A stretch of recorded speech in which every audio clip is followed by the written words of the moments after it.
Welcome this afternoon to our second OAR book talk of our fall series. This is featuring one of our very own, Professor Lisandro Pérez, and his book, Cigars and Revolution, The Making of Cuban New York. I'm going to leave the personal introduction to Lisandro to the chair of the Latin American Latino Studies Department, Jose Luis Morin. Jose Luis.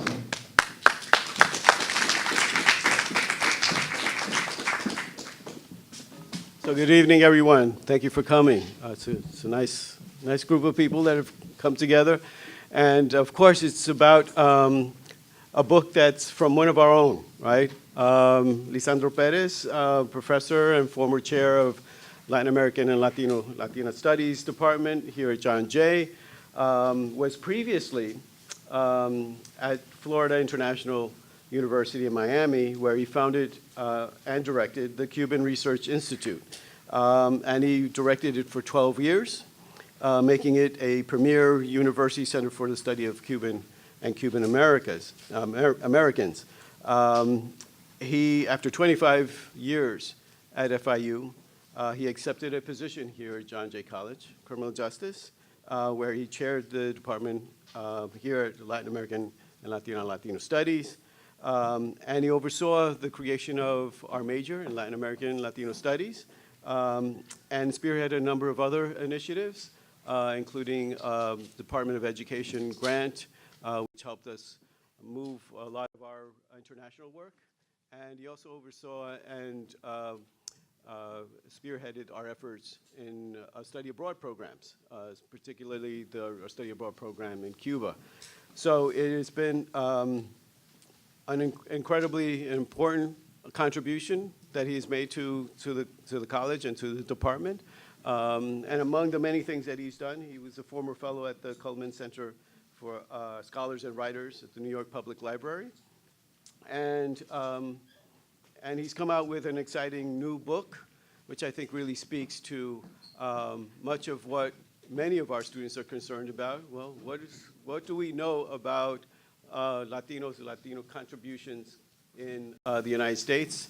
And so this book, Cigars and Revolution, The Making of Cuban New York, really speaks to the contribution of Cubans and the history.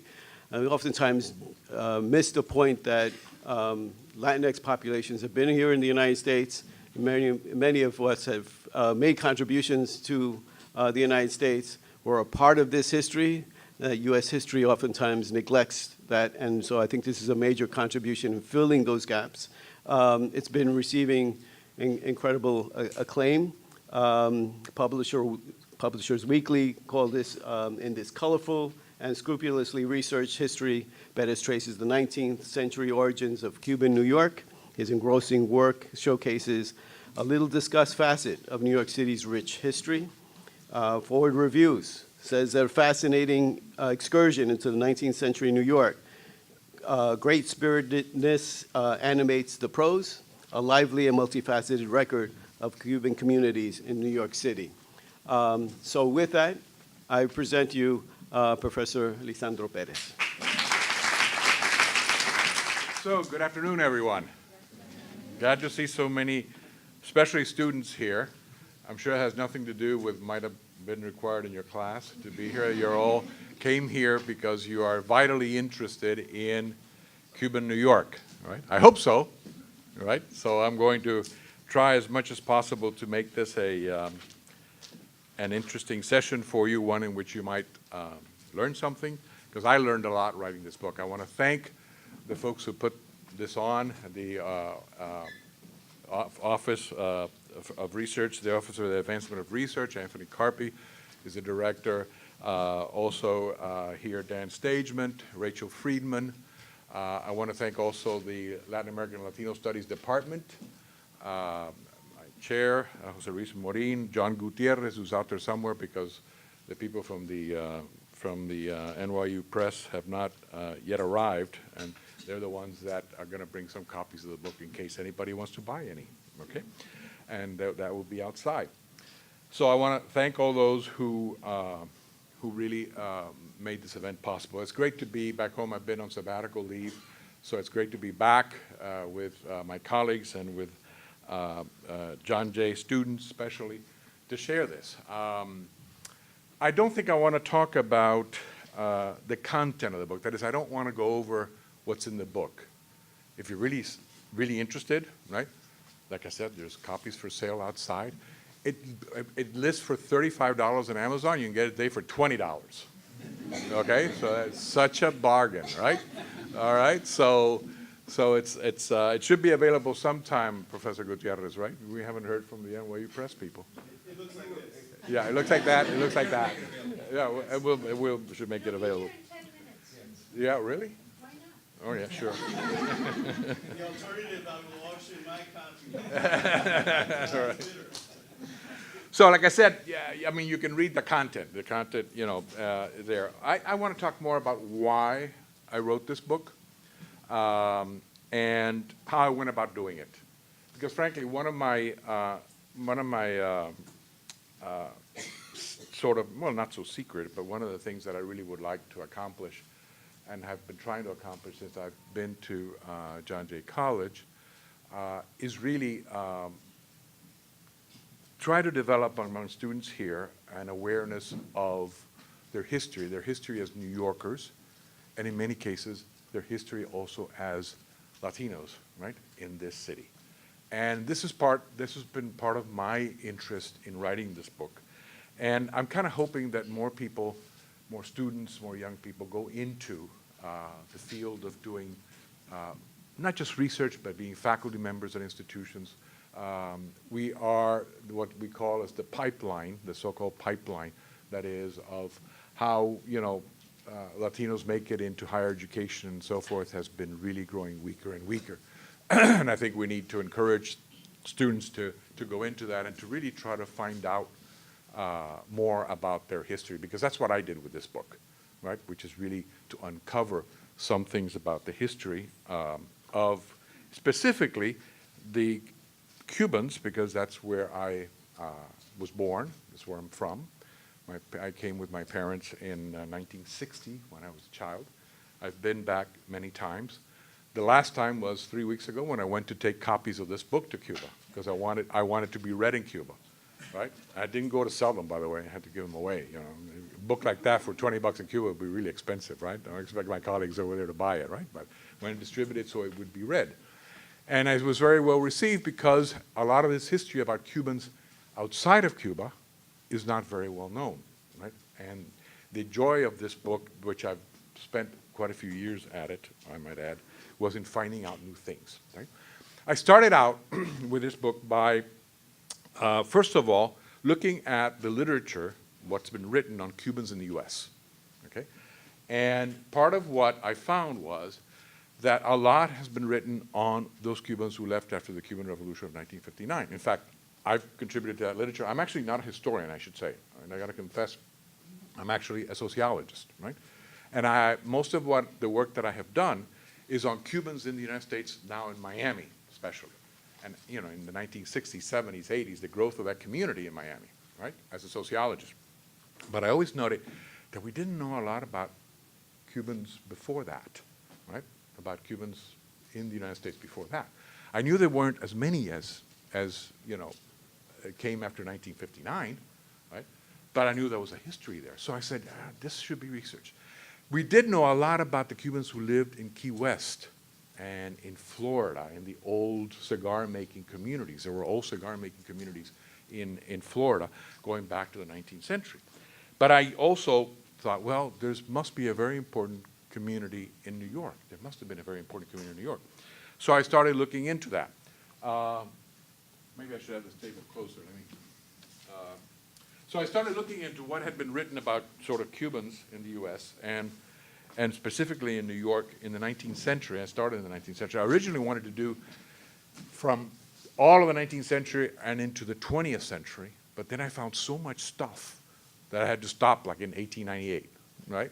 Because I already had so much stuff. But for example, just to let you know how sometimes these histories are not written, right? And that if I don't write it, if the people who belong to those communities don't write them, They don't get written. So here's a book that came out in 2006 by an individual called Tyler Anbinder.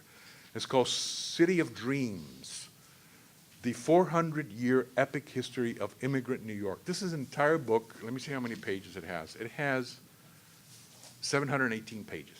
718 pages, right? The 400-year epic history of immigrant New York. Now, I know that there's going to be a lot of emphasis in the 19th century and so forth on the Irish and the Italians and so forth. We know that, right?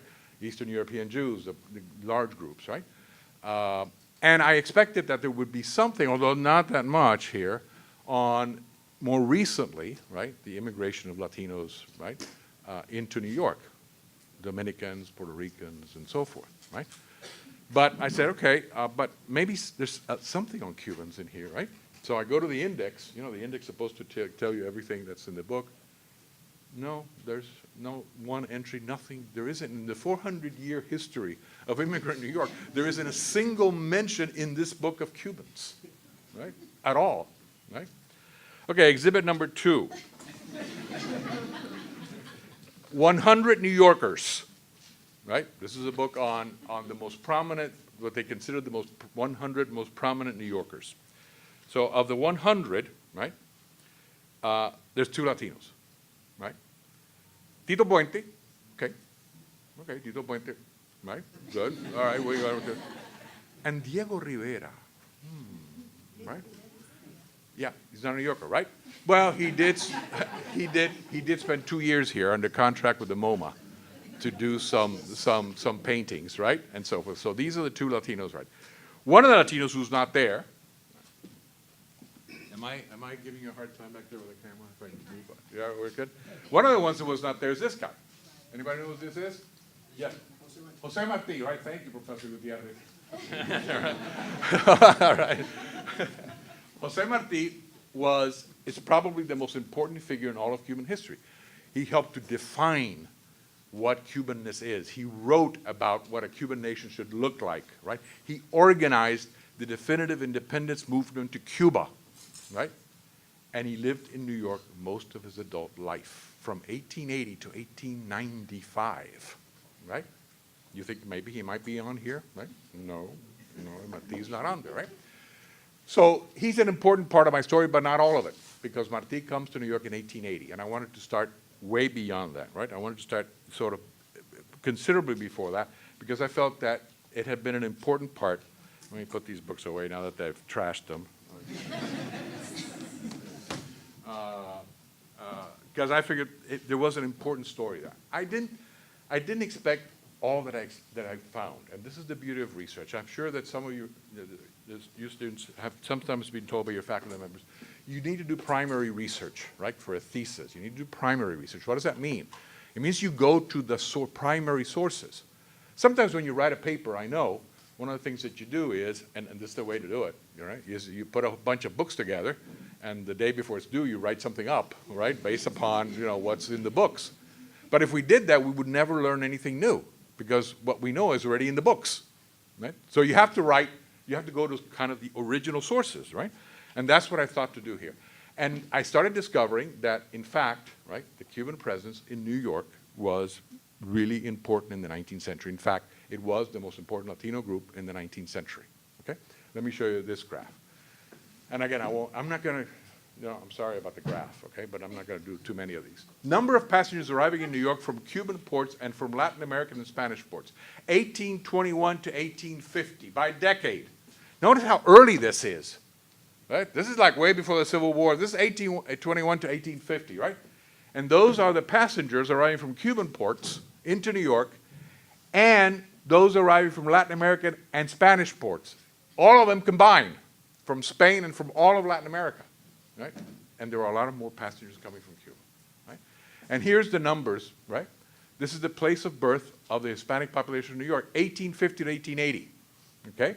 And you see here, right, here you have those born in Cuba, right? And it's the red line. Those born in Spain, which was always the second largest group, and then in other Latin America and in the so-called West Indies. So that would have included the Dominicans, would have included the Puerto Ricans, right? So part of what I found is that there were a lot of people, and of course, right now, for the 21st century, the story of Latino New York is the story of a lot of groups, right? Of which the Cubans are now like in the 8th place, 8th or 9th place, right? There's like 8 groups that are more important in New York than are Cubans, right? And a lot of people look at that and say, well, when we talk about the Latino presence historically, well, it must have been primarily Puerto Ricans or Dominicans or whatever. That's true now. But the 19th century story, right? The 19th century story is largely a Cuban story, right? And so I said, okay, so this isn't just, this is not just about Cubans, right? This is not just about Cubans. This is also, right, about the origins of Latino New York, right? Of Latino New York, right? About the origins of the Latino community and how it happened. So I started digging, right, into, again, I'm a sociologist. So there's been some people that have studied Cubans in New York, but for example, what they are interested in is the political stuff, right? For example, their activism. So they go and look at the newspapers that they publish and stuff like that. I'm a sociologist. So to me, I wanted to sort of build a complete picture of the community.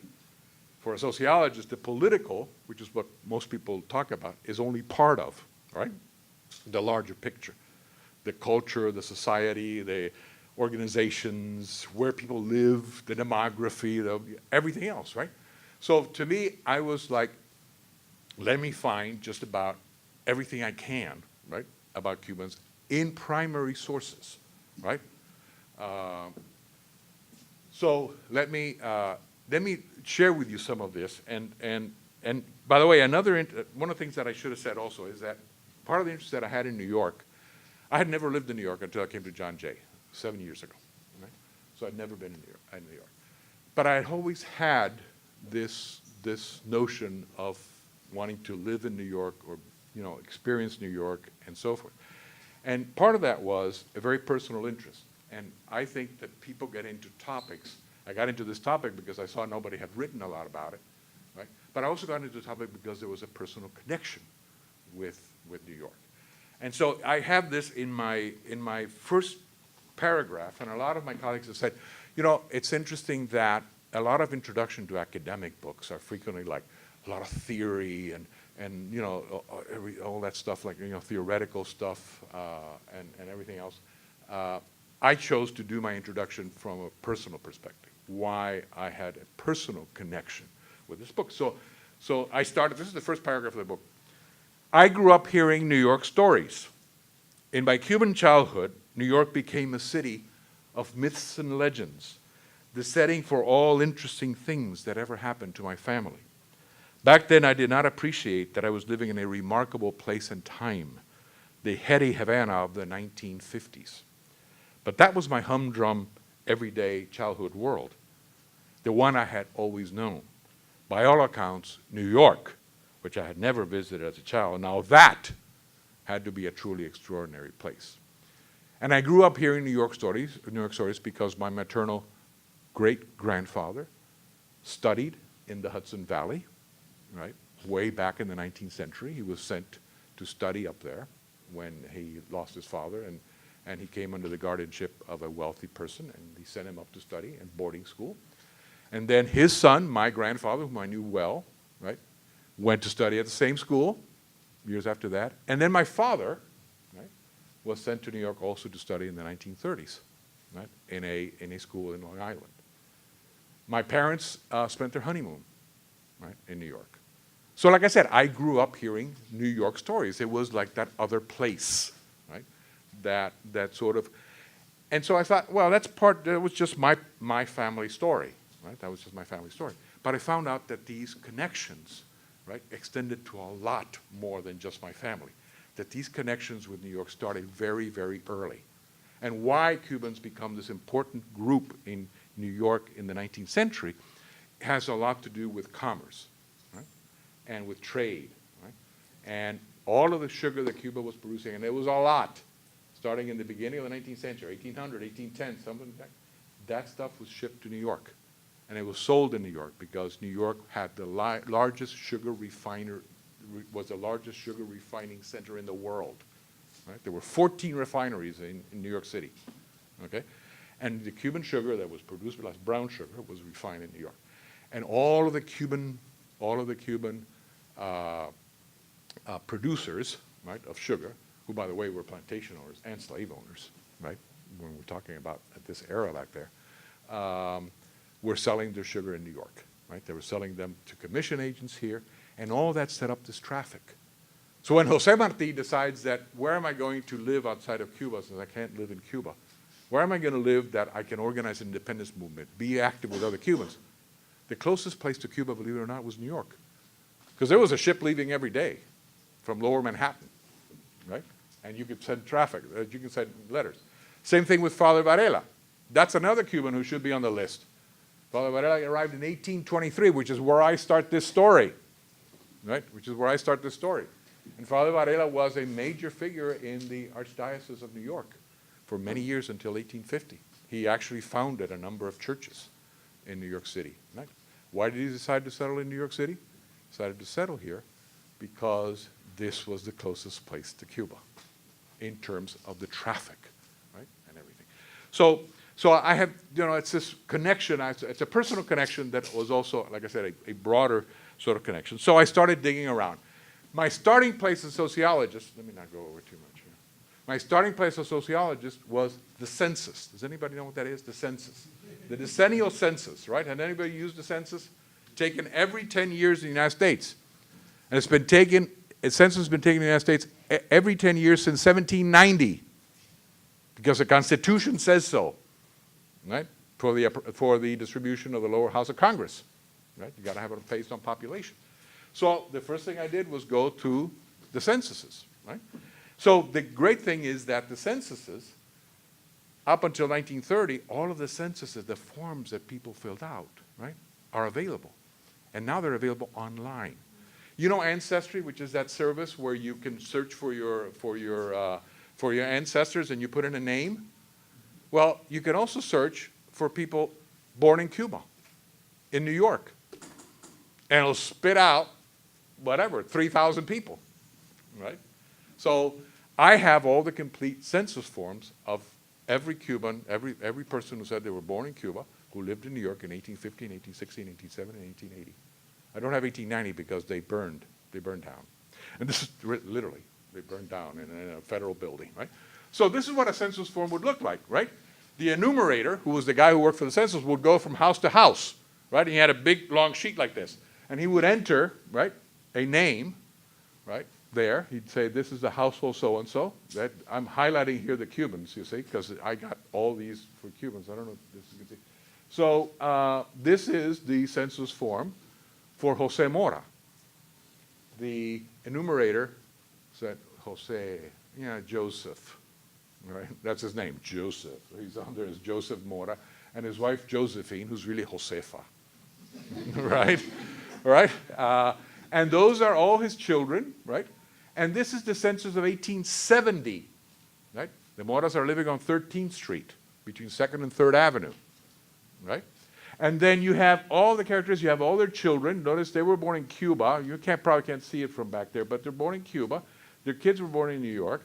They have Irish servants because the Moras had a lot of money. They were exporting sugar to New York, right? And you also see down here something interesting. There's a guy down here named Frank Mora. And Frank Mora is 38 years old. He's a male. He's black. He was born in Cuba, and he's a domestic servant. What do you figure he is? A slave.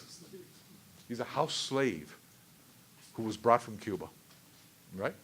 Because in 1870, there was still slavery in Cuba.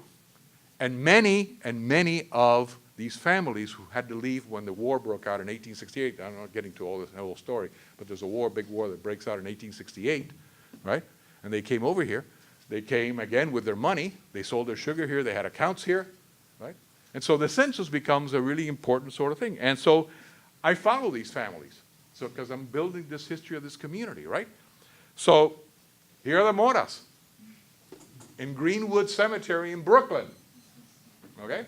And if you're interested in this more ghoulish part of it, on Saturday, I am giving a tour of Greenwood Cemetery, of all the graves of prominent Cubans who are buried there. And there's a lot of them, including the Moras. Right? You can sign up, 11 a.m. at the door of Greenwood. You all know where Greenwood is in Brooklyn, right? It's a very, very, it's a beautiful cemetery, right? It's been there since the 1830s, I think, right? And the Moras are all buried there. In fact, this tomb back here, the gray one, that's of the people I just showed you, right? Josefa and Jose Mora and everything else, right? So these are burial records, right? They are all the kinds of records, they get census records, right? So I'm uncovering this. See, this is stuff people don't know. I'm putting this together in a history, right? And for example, there's also like naturalization records. Here's the naturalization record of Miguel Aldama. Karim. Oh, you can cheers them over here. People outside. So here's his naturalization certificate. Miguel actually, right, becomes a citizen in 1872, right? He lives on 47th Street. That's where the diamond district, all that diamond, the jewelry stuff is at, 47th Street, right? He says he's a merchant. His nationality is Spanish because the Cubans, there's no such thing as a Cuban, right? They're not an independent country, so they don't have a citizenship. Their citizenship is Spanish, right? That part of it, remember, is that during all this time, Cuba is under Spanish colonial rule, all right? And part of this whole thing with the revolution that was taking place in the wars is because the Cubans are trying to get rid of Spanish control of their island, right? So, so this is the naturalization certificate for Miguel Aldama. A lot of this stuff, again, is online. Some of it I found in court records. Here's Miguel Aldama himself, right? This guy was one of the richest men in Cuba. In 1869, he has to leave Cuba because of the war. He's being sort of persecuted by the Spanish authorities. He's a slave owner, right? And in fact, he and his family owned some of the largest plantations in Cuba. And he stayed in New York for many years, tried to build a sugar refinery in Brooklyn, and guess what? He's buried at Greenwood Cemetery. Right? So I follow these guys not only when they arrive in New York, but I follow them all the way until that. And actually, Miguel built this mausoleum, right? Miguel built this mausoleum for his father, who died here in New York before him, and for his wife. And you go in the tour, the cemetery historian opens the door, and we go in there, right? And it has, yes, and it is a little creepy because it's a dark. You see, it's in a hill, so it's a dark sort of thing. So you go in there, and they're all in niches. So it's him and his daughters and the men who married his daughters. The last burial there actually took place in 1997. A descendant, right? They were still being buried there, right? This guy owned one of the most beautiful houses, right, in Havana, Palacio Aldama. Right? So again, records, burial records, everything else. So let me read you another part of what I have here as the introduction, right? In which I talk about why I did this project, right? One of the reasons I was attracted to this topic was precisely its freshness. So there's a huge literature on Cuba, right? And I've been studying Cuba for more than 40 years, but with this topic, I learned things that were new, right? And that apparently no one else knew. As if clamoring to have their story told, I wrote here. Once I started looking for them, Cuban New Yorkers have started popping up everywhere, right? Musty books, microfilms, brittle newspapers, historical markers, digitized collections, archives and manuscripts, legal proceedings, cemetery records, real estate transactions, passenger lists, census questionnaires, baseball box scores, that's another one, right? Advertisements, right? Directories.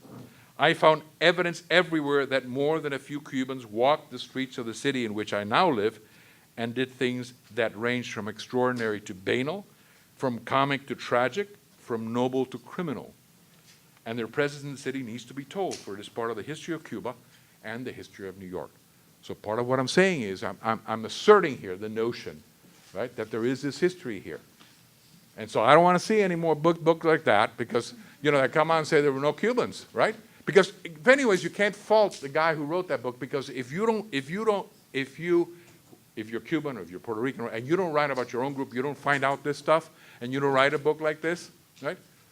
They don't know, right? Who knows, right? So you have to write it in. So let me show you some more things I found, right? So this is a receipt, right?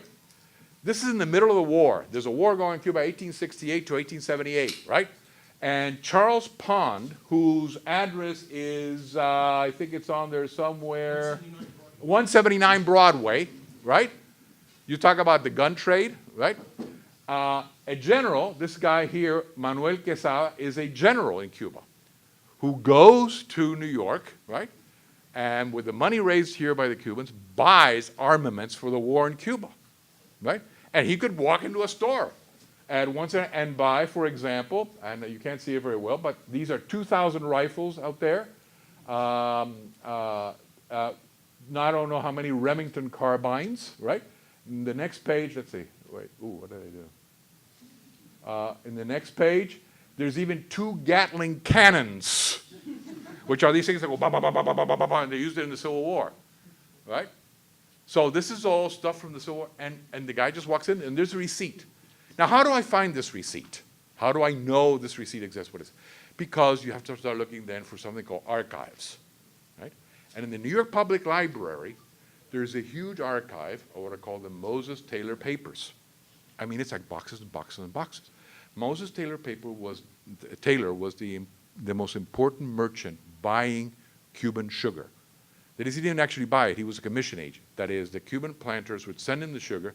He would sell it to the refineries, keep a commission, and then keep accounts for them, right? And that included accounts that they were using for finance the war, okay? And they were accounts in which Cubans would come here to New York to visit and shop and go to Saratoga Springs and all kinds of activities like that because he had accounts with them here, right? And so all of that paperwork, imagine an office that was around for 50 years like this one was, or 50 years or so. All of those archives, the file cabinets, right, are in the New York Public Library. And so you go through them and you see all of the activity of the Cubans, both in terms of the war, but also, for example, how they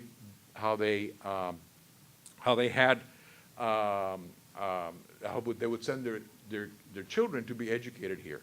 And Moses Taylor would receive them at the dock, give them winter clothes, place them in a boarding school in New Jersey, whatever, all that correspondence. And it's all in there, right? And it's all this history. And let me show you some more things from that file. This is, and you can't see, maybe you can see it, but it's a correspondence internally among some Cuban exiles. And they were afraid they were always being spied upon, right?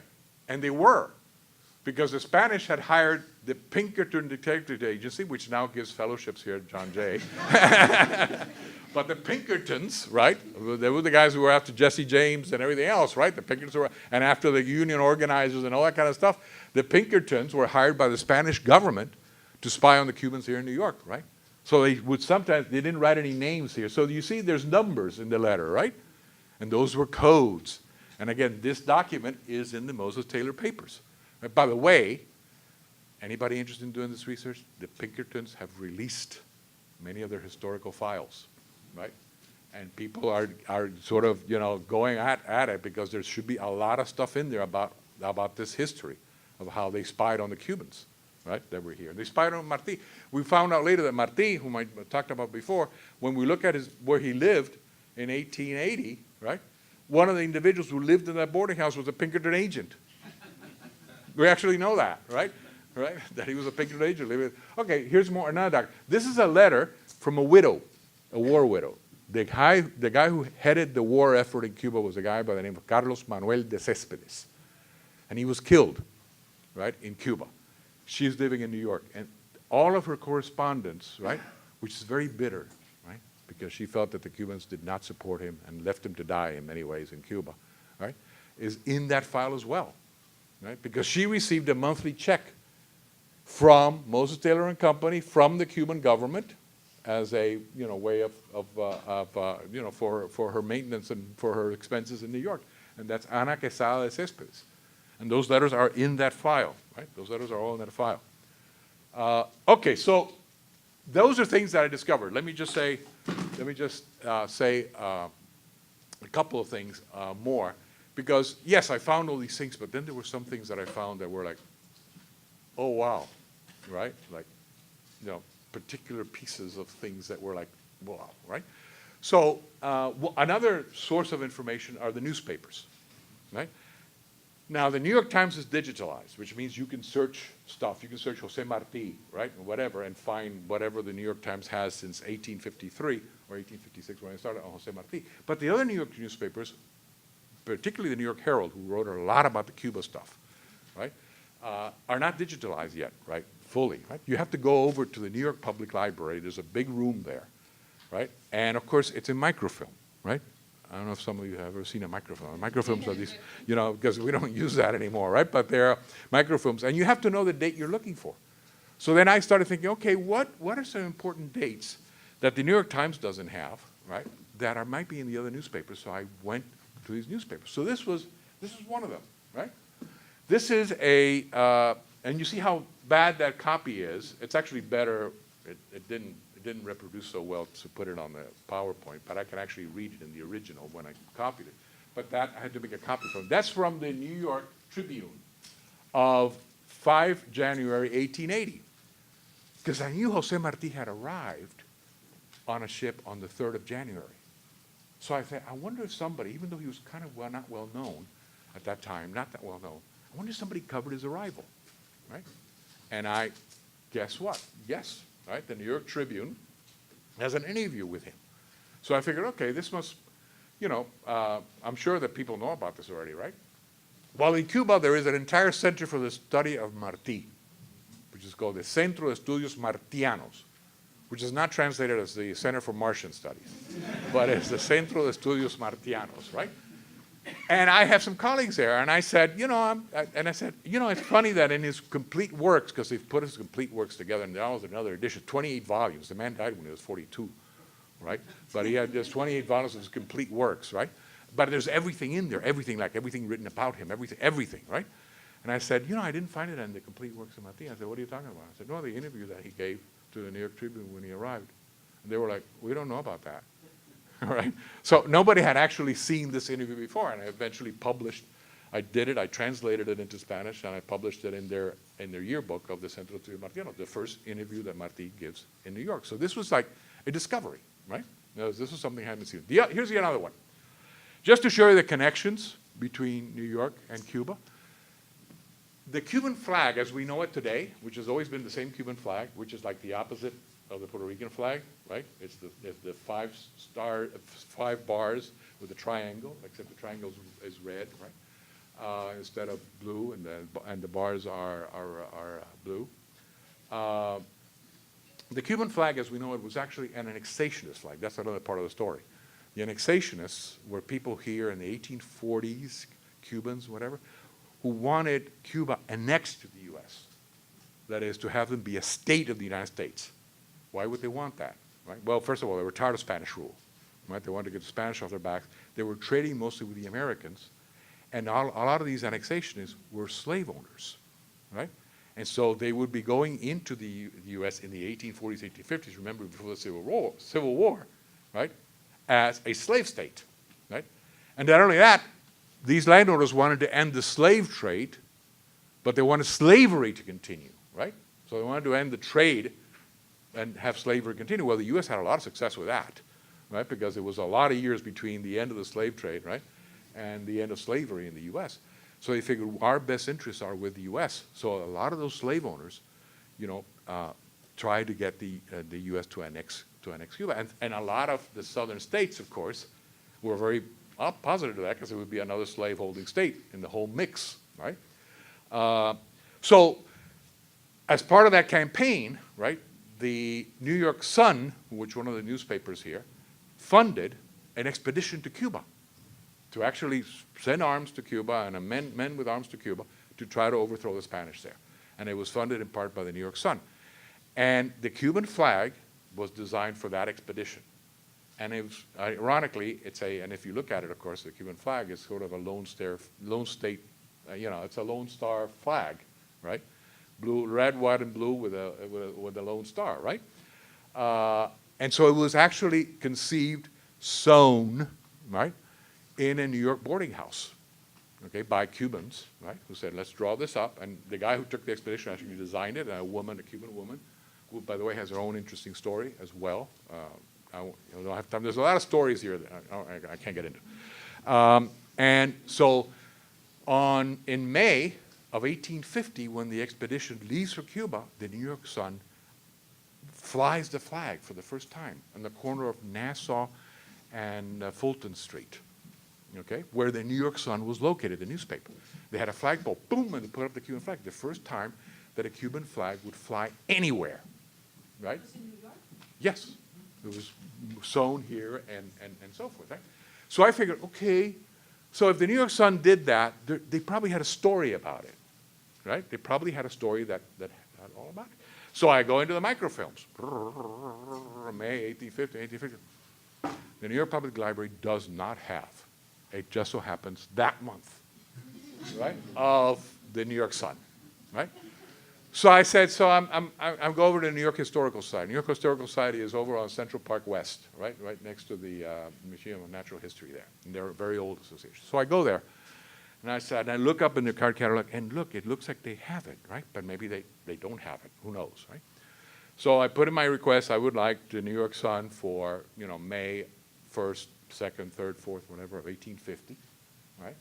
And I submit my request. And I go sit by the microfilm machine, waiting for my roll, and out comes the guy with the newspaper, right? Right? I mean, he's got white gloves, right? And he's got this 1850 newspaper, and it's all bound. It's bound in a thing, and he comes out like this, and I have to read it and whatever. And here it is, right? So this is, as far as I know, that is the first time that there is a graphic depiction of the Cuban flag. And to my knowledge, I don't think anyone's seen this before, right? And that's the first time that there is an actual graphic depiction of the Cuban flag, right? So, and again, that illustration is in the book, right? Because it's kind of that important, right? So I guess what I'm trying to say is I had a lot of fun doing this, as you can tell, right? This was, and I did this for years, by the way. Let me just tell you one additional story, and I don't want to, I have in here, one of the things that I'm saying, and I talked about this yesterday at the Gotham Center when I presented the book there, at the Graduate Center, is that the image, because all these planters and landowners like Aldama and all these people came over because of that war in 1868, the picture that New Yorkers had of Cubans was of rich people, believe it or not. That is, that what they knew as was these planters who actually, had these fabulous mansions. I mean, there was Mora, right, with Irish servants. And I can show you any number of Cubans from the Census who had Irish servants and even, non-Irish servants and lived in the Madison Square Park area, which was, at that time the area to live in and everything else. They were rich, and New Yorkers had this image of them as these rich New Yorkers. Right? And sure enough, there was a Cuban who married, who had a wedding in 1857, right? And he was like in all the newspapers because the guy spent so much money.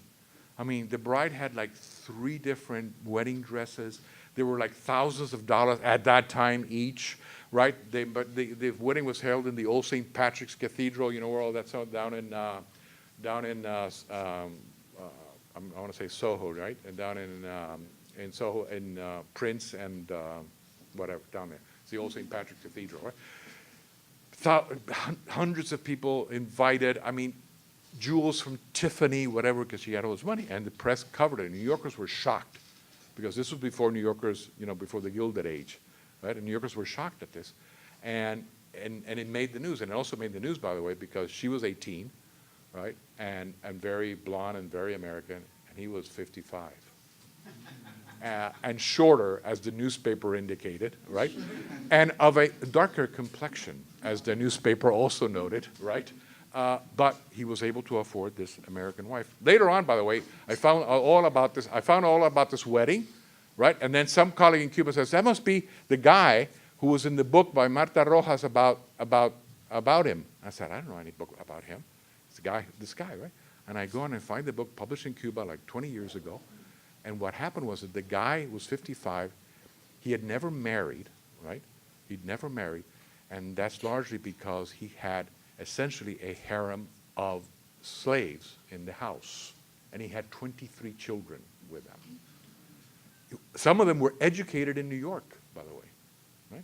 And the people who did the research on this, right, the people who did the research drew on court records, because what happened is the American wife, when he died, came to claim went to Cuba to claim the money, and the 23 children got together and sued. These were the children of this union who were not recognizing. The Spanish courts had to deal with something about what to do about this. So this is the stories, and there's a lot of these sort of micro stories, right, that evolve out of this, right, with respect to, again, slavery and everything else. So as you can tell, I had a lot of fun with this, and as I mentioned before, any other book, and by the way, the more recent book by Mike Wallace of this, of the faculty here, called Greater Gotham, which I recommend to you. It is a big book, I would say, right? But he does have, I've been in, I've collaborated, he's read my manuscript, and whatever, and he's aware now of Cubans in New York, and there's Cubans in New York in his book, right? So that's, if you don't, you can't go saying, well, we have a forgotten history, right? We're not in the textbooks, and none of that is true. But you gotta do the history, right? If you don't do it, nobody else will, right? And that goes not for Cubans, but for any other group, right? And it's really a joy to find these things, because again, these were things that nobody. When I went to Cuba now 2 weeks ago, right, and shared my book, there were people in Cuba who said, we didn't know this story in all its dimensions existed. Well, because the sources on that are here, right? Not in Cuba. So they've studied maybe this in Cuba, but not the community here. So I want to encourage I'm speaking to that one person out there, that one student out there, who might think that this is a good thing to do, right? And that they might go on to their PhD or something, teach at a university, and write about the history of his or her person, right? What's that? The history of Peruvians. Even Peruvians. Professor. Sorry. So I'm going to end there, and then we'll see if there are any questions. Okay, we'll see if there are any questions. Thank you very much. I found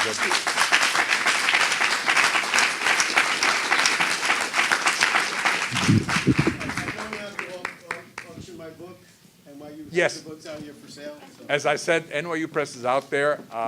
It's like I said, the book is $35 regular. I think they're selling it for $20, so it's like such a bargain, right? If you're interested, but I'll take some questions now. Yes, sir.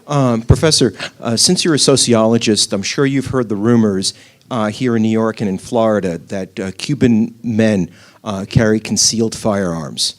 Based on your research, to what extent is this valid, or is it a myth? What, are you talking about this period of time? Yes. Not now. In That's also the modern era. Modern era. right at that time. Actually, it wasn't. They had to be concealed, whether they carried them on their person or not. But I can tell you they had to be concealed. One of the stories that's behind a lot of this is that a lot of what the Cubans did here was raise money to buy arms, right, and send them to Cuba to help the war effort that started in 1868 and also the war effort that started in 1895. That's what Jose Marti did. He built a movement to basically send men and arms to help the rebels who were fighting against Spanish control in Cuba, right? So it wasn't that, they had to be concealed for the simple reason that the entire ship carrying had to be concealed because this was against U.S. neutrality laws. The U.S. had laws that said, right, you cannot, if you're in the U.S., you cannot be helping, be conspiring to overthrow a foreign government, right? And that's been true historically, right? So all the Cubans who wanted to do this here had to do this in a concealed way. And particularly what happened is that the Pinkertons, again, right, who knew what was going on or who sort of knew what was going on, would sometimes call the federal authorities and say, there is a ship leaving New York Harbor, right, tomorrow at this dock, and it has these arms and whatever, and you need, by the neutrality laws, to stop them. And so many of these effectively got confiscated. Others did not. There were some sort of elaborate schemes. I can tell you in terms of concealment, though, that the legend, and I should say it's a legend, is that when Jose Marti signed the order to start the rebellion in Cuba, right, and it was going to start on February 24th, 1895. He signed that order here in January 28th, 1895, right, saying to his people in Cuba, Juan Alberto Gomez, saying, we need to start the rebellion, blah, blah, blah, blah, blah. Presumably, it was rolled into a cigar in Tampa, and that way it went to Cuba. So it wasn't just arms, but maybe it was a message in a cigar, right? Okay. Thank you. Sure. Yes, sir. So you got So Cuba had the flag first before Puerto Rico. Yes. So I'm sorry, but yes. In fact, by quite a few years, the Puerto Rican flag emerges actually after. It's actually a very interesting thing because there is what happens is that after Marti dies. I'm sorry, I'm interrupting your question, but now that you said that, after Marti dies, because he's here in New York, he organizes this and he goes to Cuba, and 3 months later he's shot in Cuba. He's died. The statue in Central Park, right? On Central Park, the 6th Avenue depicts that moment, right, when he's shot, right? And so when he's shot, the Cubans here sort of divide up a little bit, and the Puerto Ricans, who are also part of this movement, by the way, right, also do not like the way things are going with the new leadership of the party. And they pull out, and that's the origin of the Puerto Rican flag. Right? Okay. Yes, sir. Thank you, Yeah. first of all, great book. With regards to the Cubans' presence in New York towards the end of the 19th century, I had read before that there was an impact. They were registered as U.S. citizens, and they actually voted in the in the U.S. Elections. Have you touched upon that at all? Well, I don't know if they voted, because, of course, I don't think they kept those guys. I mean, voting is secret, so you can't, I mean, we don't know if they actually voted in an election, but we know they became citizens. Mm-hmm. In fact, I showed you a naturalization certificate for Aldama, right? That he became a citizen in 1870 something, right? And that wouldn't have been difficult for them to do. Why? First of all, they were rejecting the notion of Spanish control of Cuba. So their citizenship was Spanish. It wasn't Cuban. So in terms of, for example, because, I mean, there were a lot of Cubans who came after 1959, I among them, as you know, I was a child, who kind of held out not becoming a U.S. citizen, right? We're going back. No, and besides, it's an identity issue. You know, you don't want to become, you don't want to become a Yankee. You want to become Cuban, whatever. Finally, you have to travel the country. You need a passport. You don't have a passport, right? Because your Cuban passport is already expired, right? That's different now, but at that time, back in the 60s and 70s, you had to become a citizen. So there were a lot of Cubans who didn't become citizens. But at this time, there wasn't the identity issue because these were Spanish citizens, and they were rebelling against Spain. So it wasn't difficult for them to say, I would like to become a U.S. citizen. So they did become U.S. citizens a lot. In fact, there were Cubans who died in Cuba in the war who were U.S. citizens, and that was part of the problem that Secretary of State Hamilton Fish was, by the way, a governor of New York and a senator from New York, who then become Grant's Secretary of State. When this war breaks out and he's the Secretary of State, a lot of people are complaining that, in fact, Spain is killing U.S. citizens in the war, right? Yeah. Because they are U.S. citizens. There was a famous execution of Domingo de Goycuria. I can show you the naturalization. I don't have it here, but I can show you the naturalization certificate for Domingo de Goycuria. Right? And he was a U.S. citizen, and he was executed by the Spanish. Yeah. Thank you for that. Yeah. I also wanted to share that the original flag at one point was at the Museum for the City of New York. I don't know if it's still on exhibit, but at one point it was there.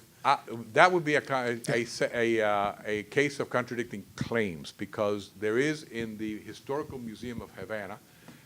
Who went to Cuba with me? Anybody here went to Cuba with me? No? None of the students went to Cuba? We went to the Historical Museum of Havana, and purportedly that flag, which Narciso Lopez carried to Cuba, is there. It's actually in a frame, in a glass frame, and they're afraid of taking it down because they think it's just pressed dust. You know what I'm saying? It's there. So that's supposedly there, but that's not necessarily the flag that flew in New York. That may be it was the flag that eventually Narciso Lopez carried in his expedition, right, to Cuba. Who else had their hand? Someone else? Yes. Hi, is this also printed in Spanish? Pardon me? Is the book printed in Spanish? Actually, one of the reasons that I went to Cuba, in addition to giving copies to my friends and colleagues and institutions, and I can tell you about trying to go through customs in Cuba with a bag with 25 books, was actually to talk up the possibility in Cuba that there might be an interest in the translation. And it would be published. And the reason it's probably more important that it be translated in Cuba, because I want it read in Cuba, right? I want it read in Cuba because I think it's making a contribution not just to Cuban American history, but Cuban history, right?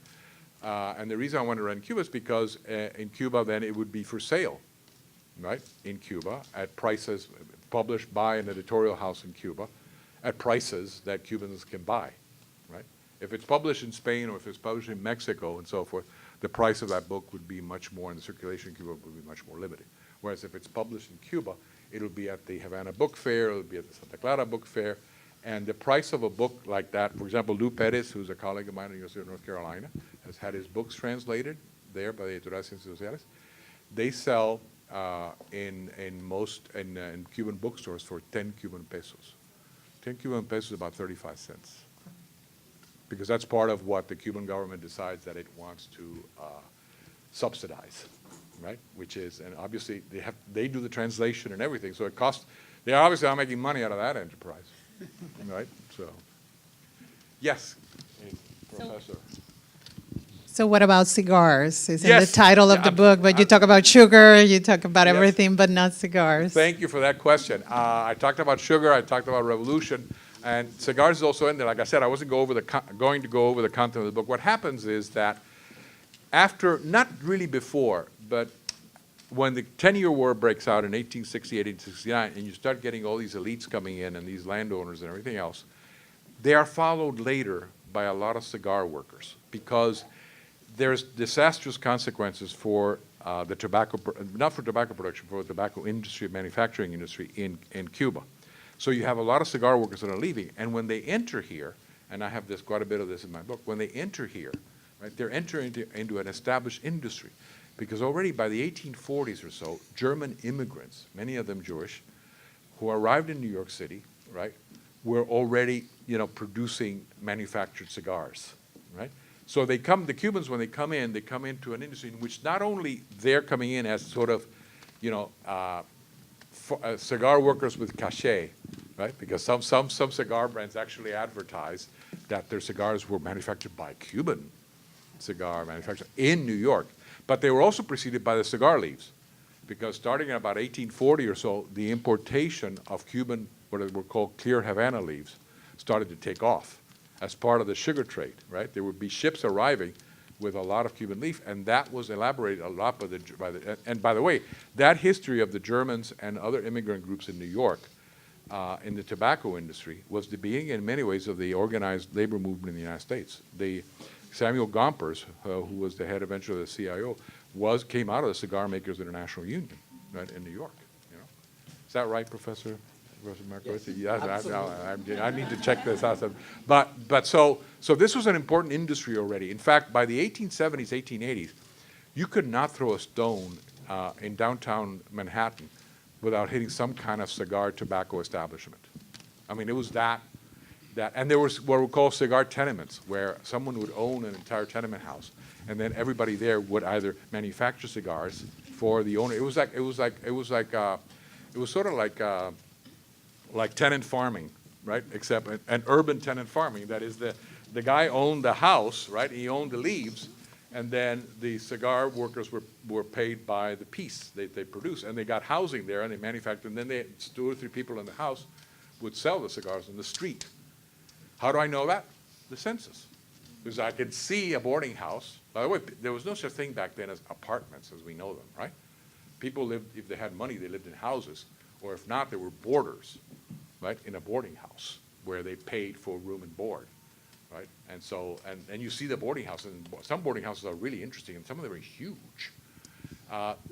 Neighborhoods in Manhattan were not so much segregated by race at that time, but the boarding houses usually were, right? So that the boarding houses were usually either exclusively, with some exceptions. Professor Oboler, you had a question. No? Oh, I'm sorry, you had a question back there. Okay, I'm sorry, you're calling the, I'm sorry, you're calling the big. All right, go ahead, no, please. So, hi. My question was, with all of the research that you've done, Yeah? do you feel like minorities have always been targeted when it comes to the criminal justice system? Ooh, the criminal justice system.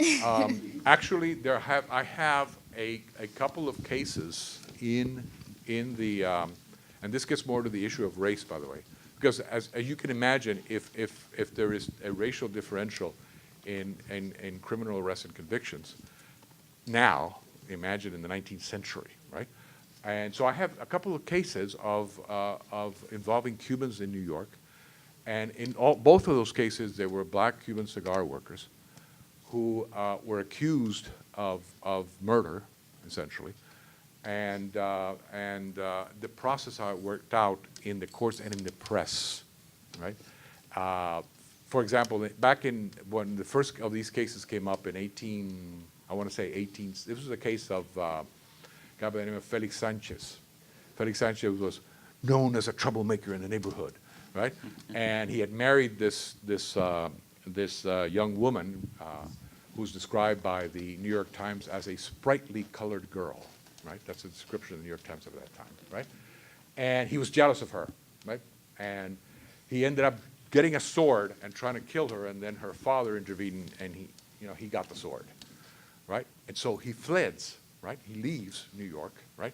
The New York press doesn't know how to describe him because he was actually the son of a white landowner and a black woman, so he was very light-skinned. So you can see the New York press struggling with, okay, this guy's Cuban, but we know the Cubans are rich and they're white, but now this is a Cuban who's not quite white, but he's sort of dark, and they don't know what to do with that, right? So you see the press describing him in different ways, right? Well, finally, he turns up in New Orleans. What happened was that he escaped New York, and this is 1857, 1858. He escapes New York with a friend who, when they get down to New Orleans, says, this guy's a runaway slave, which he wasn't, because he had come from Cuba, right? This guy's a runaway slave, and sells him into slavery, right? When he ends up, when he goes before the authorities in New Orleans, he says, whoa, right? I have a criminal case pending against me in New York. You can check it out. And all this, you can check it out. And the New York Herald headline was, better the noose in New York than picking cotton in Louisiana. Right? So and that was the story. And eventually, he was convicted and he was sentenced to die and never did, probably because the Civil War, I think, intervened by that time. But then later, in the census, in 1880, I found him in the lunatic asylum. And I found him in the lunatic asylum. There was another case also, however, this one was executed, right? And it happened in the 1880s, right? And it was another case in which even the authorities were saying that, they'd ask for first-degree murder against him, and everyone thought this wasn't premeditated. It was a crime of passion, right? And yet, the people wrote to the governor. Even the police said he's been a great inmate, whatever. He was hanged at the courtyard of the Tombs, which was a prison in downtown New York. So, yeah, there's some of criminal justice stuff in here, okay? Yes, sir. You mentioned briefly baseball. Yes. Because in the late 19th century, that's when baseball is really organizing itself and professionalizing itself in New York, and New York invents baseball, really. And it wasn't the segregated sport that it became. Right. And also, when there were black barnstorming teams, they sometimes referred to themselves as not black, but Cubans. Yes. And so I'm just wondering if you could throw in the baseball connection. Okay, well, since I'm doing the Cuban community and I'm doing the 19th century, that story starts there but kind of plays out in the early 20th century. So it's a little bit out of my scope. And what I can say is that the origins of professional baseball in Cuba were definitely not only in the United States but in New York. In fact, the important players and entrepreneurs eventually in Cuban baseball came out of Fordham. Right, and those were there were two brothers who came out of Fordham baseball. I'm talking about 1850s, right, or 1860s. Who came out of Fordham, who became important in organizing baseball in Cuba, right? But you're absolutely right. In the 20th century, I had thought of wearing today my Cuban, what was it? New York Cubans, my New York Cubans shirt, right? The New York Cubans were an Afro-American baseball team, right? That played up in Inwood, right, back then. I'm talking about 1920s, 1930s, whatever, and they were and they called themselves the New York Cubans because, again, as you said, they wanted to kind of pass off as foreigners, right? And so they even took the field like talking like gibberish and stuff, and so as if they were talking Spanish, and they were a New York Cuban. So these were a group of African Americans.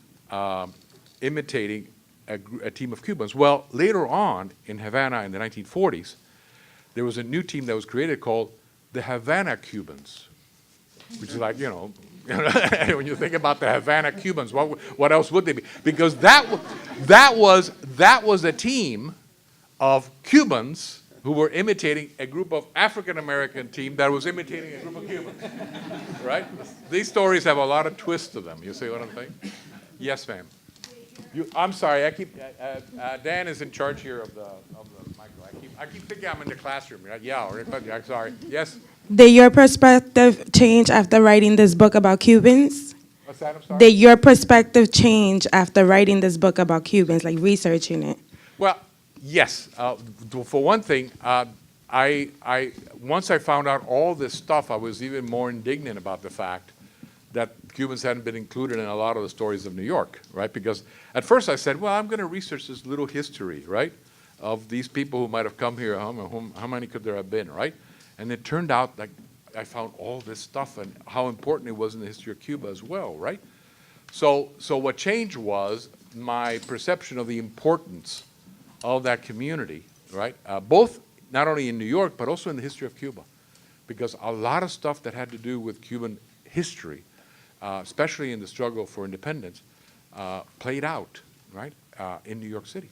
In 1824, as early as 1824, there were 4 important Cuban intellectual figures. These were the most important intellectual philosophers. A fellow by the name of Felix Varela, Jose Antonio Sacco, right, Jose de la Luz y Caballero, and Heredia, right, the poet. In 1826, all 4 of those guys were living in New York, right, at that time. Right? And it spoke to the importance of New York. Part of what I argue in this book is that New York became, again, going back to baseball, right? New York became that other place in the Cubans' imagination, right? When they start essentially becoming thinking more modern, right? New York is that other place. Spain couldn't be. And the best evidence of that was that eventually baseball won out in the arenas in Cuba over bullfighting. There used to be bullfighting in Cuba. Does everybody know that? Any Cubans who got bullfighting fans? I don't know any, right? It still exists in Mexico and another in Peru, I think, and so on. But no, why? Because baseball replaced that, right? Because there was this competition, right, for the arenas, for the public arenas, and eventually more people were going to see baseball games than they were going to see bullfighting. And bullfighting was Spain. It was, old stuff. It was tradition. It was the oppressor, right? Out with that. The professor, yes. Did you find any new or interesting history on women Cubans? Yes. There are several interesting stories. Again, are in the book. One was this widow, and there were a couple of widows, not just a couple, but several widows, war widows, who lived in New York from the War of 1868 on, right? And they lived here, and there's a correspondence about them. One of them was Ana Quesada de Céspedes, the widow of Carlos Manuel de Céspedes, who understandably grew to be a very bitter woman. The other one was Amalia Simoni. Amalia Simoni was the widow of Ignacio Garamonte, who was another major figure in the 10-year war. And Amalia Simoni kind of went on with her life.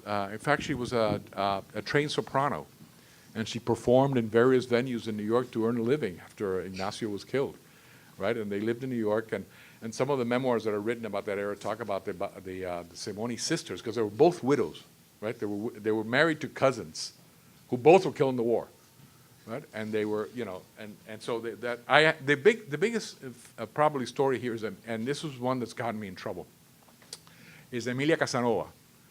Emilia Casanova was married to Cirilo Villaverde. Cirilo Villaverde wrote Cecilia Valdés, which was a Cuban novel written in New York, right? Published in 1886 or so, about slavery, right? It's actually not about slavery, but yes, it's about slavery. And she was the wife of Cirilo Villaverde. There's a lot of her stuff in the Moses Taylor papers about things she would write, because she is widely regarded as a very sort of feminist icon in Cuban history, because she wasn't going to be told by men how to behave properly as a political actor. And she had a pen that was like, oh my God. Even her allies would say, let's hope Emilia doesn't find out about this. Because it was like she would come down, particularly, there was a lot of divisions among Cubans in New York. and she was relentless in attacking them, right? And so I've viewed her sort of, in many ways, I've cast her as a very sort of somewhat negative figure because she actually exacerbated the divisions among Cubans, right? But she was, however, committed to Cuban independence. When Francisco Vicente Aguilera, who's another important figure, comes to New York, he's the vice president of the Cuban Republic in arms. He comes to New York to raise money, 1874, right? He tries to avoid Emilia Casanova. Here's a general from the war, right? Who says, I want to avoid Emilia Casanova porque, and I'm telling this in Spanish, sabe Dios que sapos y culebras hablará esa señora de nosotros. Who knows what toads and snakes that woman will write about us. So this is a view, and so I have quite a bit about her there, right? So it's how you want to view her, right? There's also a woman, I have her at the very beginning of the book, because it was a woman of the Cuban aristocracy who spent 8 days in New York. And she was from the landed aristocracy, La Condesa de Meralán, right, in Santa Cruz y Montalvo. She was from that landed aristocracy who had been in privilege all her life, and she found New York to be just the worst, right, because of democratic culture and everything else. She writes in her chronicle, I went down to the hotel and asked the man to order me a carriage with a footman to get around the city. And he laughed in my face, right? Because nobody does that here. The cabs are there for everyone. You can go out there and get a cab, right? So she was appalled. And not only that, you had to sit. If you go to an opera or something, you had to sit. There were no private areas for you to sit in. You had to sit among strangers, right? In the theater, right? So she did not like the democratic culture. So I have several women in this story. I probably could have more, but yeah. So, hi. Besides the fact that Cuba was not a free country at the time, Yeah. do you think there are other minor or major factors that contribute to the fact that Cuba is not represented as much on history books as other minority groups? Well, I think part of what, let me tell you, you mean like contemporary books on minority groups where you don't find a lot of Cubans? I think there's two reasons for that. One is that, again, in terms of New York particularly, Cubans have not been the largest group. In New Jersey, there's more of them. I see Professor Gutierrez looking at me. There's more in New Jersey, but in New York, right? In New York, there's 8 groups now, nationality groups, that have more people, that have more than Cubans. Even though Cubans were very important here in the 1930s. By the way, I recommend another book that has come out that deals a lot with Afro-Cubans in New York City in the 20th century, by Nancy Mirabal, right? And she was on the panel yesterday, right, with me at the Graduate Center. And so I think part of it is a question of numbers. The other thing is the view that since 1959 has been of Cubans in the United States in general, right? Which is that initially the people who leave Cuba as a result of the 1959 revolution are disproportionately, not entirely, but disproportionately made up of elites, right? And so they do not come in thinking of themselves as minority groups, right? They come in thinking of themselves, in fact, as a fairly privileged class that had existed in Cuba. So, and historically, they have been Republicans, right? And at least in South Florida, not so much now, but in South Florida, they were Republicans. So even though they have been identified always with Latino groups, not necessarily with minority groups, because Cubans have generally sometimes not traditionally, I don't mean now, have been regarded, and again, all of this is in the area of how they've been regarded, as a minority group. And historically, and what's happened lately is that Cuban migration has changed, and for the first time, and we talked about this in a meeting, a conference on Cuba, for the first time the U.S. Bureau of the Census reported that the median income of Cuban families was below the median income of Latino families in the United States. Wow. And that was like, whoa, right? Because it had always been above, right? And so there's a difference in that. But I think part of the reason is the view that there's always been of Cubans in the U.S. So technically we're out of I just wanted to time. introduce two people who came in late. My cousin Marta, who came all the way from Connecticut. And I wanted to introduce Mr. Luzon, who's from the mission of the Cuban Republic before the United Nations. All right, go ahead. Thank you, ladies and gentlemen. I'm sure that Professor Pérez will stick around a bit if you want to come up and say hello to him in person. We have one more book talk this semester, which is Professor Michael Brownstein from the philosophy department his book, The Implicit Mind, and that is the 29th. Okay, so please come out for that as well. Thanks for coming out today.